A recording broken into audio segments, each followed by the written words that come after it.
नमस्कार फ्रेंड्स, मु ओडिया झियो लोपा चैनल ले आपण मानकर बहुत बहुत स्वागत। सजना साग तैयारी करबा आगुरु सजना सागर ए डेम्फ गुडी को बाहर करिया को बिल्कुल भी भूलिबानी, नहले टेस्ट बिल्कुल भलो आसीबनी। सजना सागर रेसिपी मु आज आपण मानक सहित शेयर करिवि। आ एही रेसिपी जदि आपण मानक पसंद आसीबो ताले मो चैनल को सब्सक्राइब करिया को आ वीडियो को लाइक करिया को बिल्कुल भी भूलिबेनी। सजना साग तैयारी करबा आगुरु तार सब डेम्फ को मु भलो भाबरे सफा कर नेछि। ए साग को धुआ हबनी किंबा कटा हबनी आ केवल पत्र को आमे यूज करबा। ए डेम्फ गुडी को पूरा देखंतु एमती बाहर कर नेछि।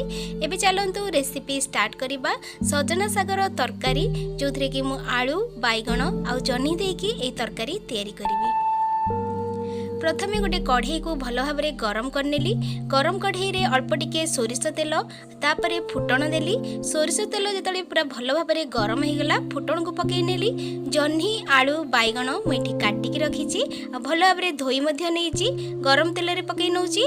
ताको टिके कवर करनेली नहले तेलर छिटका चारियाडे आसी जाए। एबे कवर काढिकी सेथिरे स्वाद अनुसार लूण आ हळदी देई नउची। सजना सागर ये तरकारी पखाल संगे खाइबा बहुत बढ़िया लगे। गरम गरम ये साग तरकारी टेस्ट बहुत बढ़िया। एबे ए जो वेजिटेबल अच्छी ताकू टिके सॉफ्ट हैला पंद आमे भाजी नबा। 4 रु 5 मिनिट भितर हमर ये वेजिटेबल सॉफ्ट हे जिवो। एथिरे एबे मु प्रथमे मसला ऐड कर नउची। सोरिष मसला एठी 2 रु 3 चम्मच ऐड कली मु। आपण वेजिटेबल रो क्वांटिटी हिसाब रे ऐड करिवे। जदि वेजिटेबल अल्प अच्छी ताले 2 चम्मच देबे। मो 2.5 चम्मच पाखापाखी एठी ऐड करिछि। एबे इथिरे 1 चम्मच लंका गुंड दउछि। मसला रे मु बिल्कुल भी लंका गुंड व्यवहार कर नथिली। एबे इठी 1 चम्मच लंका गुंड ऐड करनेली। एबे ई मसला आ जो वेजिटेबल अच्छी ताको भलो भाबरे टिके कसी नबा।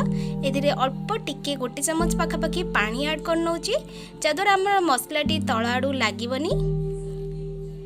2-3 मिनिट भलो भाबरे आकु कसी नउछि। देखो मसला आमर जो वेजिटेबल अच्छी भल भाव पूरा कुक हो गलानी आ से कलर मध्य बहुत भल आसी जाइए। एथिरे एबे गोटे बाउल रो हाफ बाउल पानी नेली मु। हाफ बाउल पानी ऐड करला परे आको टिके समय पई कवर करनबा ताकि ये भल भाव कुक हो जिवो। 2 मिनिट परे कवर काढ़िबा। वेजिटेबल आमर पूरा भल भाव कुक हो सारा परे एथिरे एबे जो सजना साग बाछिकिना आमे रखिथिले से बच्छा सजना साग को एठी ऐड करिबा। सजना साग पकेला परे बेसी समय आकु आमे रखिबानी, केवल 1 मिनिट पई रखिबा।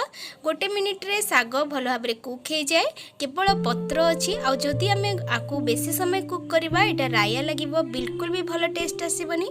मई साग को 1 मिनिट पई ए वेजिटेबल संगे भलो भाबरे मिक्स करनेली।